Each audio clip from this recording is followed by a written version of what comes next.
Today, we are diving headfirst into the latest mystery for the Thursday Murder Club. You know, what kicks off as a pretty quiet wedding spirals into a wild race against time. So let's get right into the setup for The Impossible Fortune.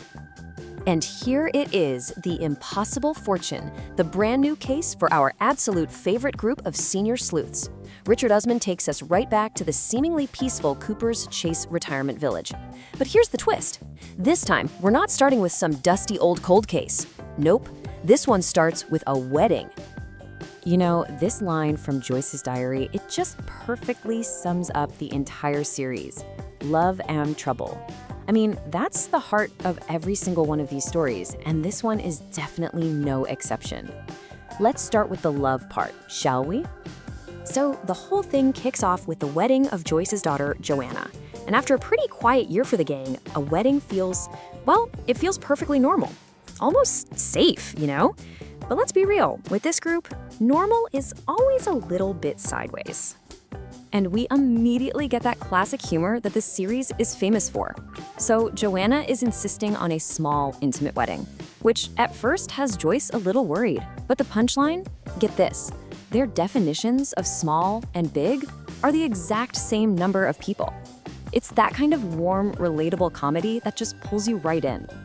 In Joyce's diary, as always, is just filled with these amazing little observations.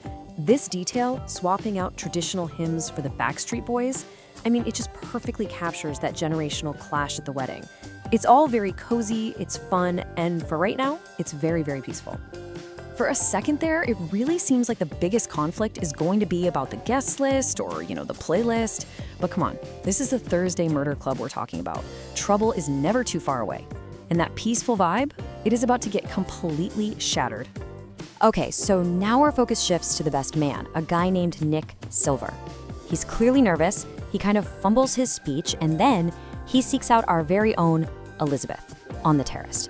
He needs to talk to her, alone. And boom, right there in the middle of this beautiful, happy wedding reception, Nick drops a confession that just changes everything. This isn't just a case of wedding day jitters. He is convinced someone is actively trying to murder him. And listen, he's got proof. He pulls out his phone and shows Elizabeth a picture. It's a black box strapped to the bottom of his car. As Elizabeth immediately clocks, it's an alarmingly professional-looking car bomb. This is no amateur job. And just like that, the Thursday Murder Club has a brand new case on their hands. Now, of course, a death threat is like a shot of pure adrenaline for Elizabeth. After a really tough year mourning her husband, Stephen, you can just feel those old instincts kicking back in, sharpening. She immediately starts putting the pieces together. And the first piece is always the same. Who's got a motive? And just like that, the puzzle starts to take shape. Nick thinks he knows who's behind this, or at least he's got it narrowed down to a very, very short list. The whole mystery hinges on a secret that only 3 other people in the world know about. A secret that's apparently worth killing for. So here's our lineup. First up, you've got Davey Noakes, a former drug dealer who's now a high-end tech guy. Then there's Lord Towns, a big shop banker. And finally, there's Holly Lewis, who is Nick's own business partner. Right away, Elizabeth's spy senses are tingling at that one. If 2 outsiders know the secret, you can bet the partner does too. But wait, while Elizabeth is kicking her investigation into gear, there's a whole other kind of trouble brewing somewhere else. We catch up with someone the club knows all too well, the criminal mastermind Connie Johnson. She's out of prison, and she's taken on a new apprentice. And this right here just brilliantly lays out Connie's entire philosophy. She's teaching this young thief, Tia, to dream bigger. It's not about stealing one watch from one guy.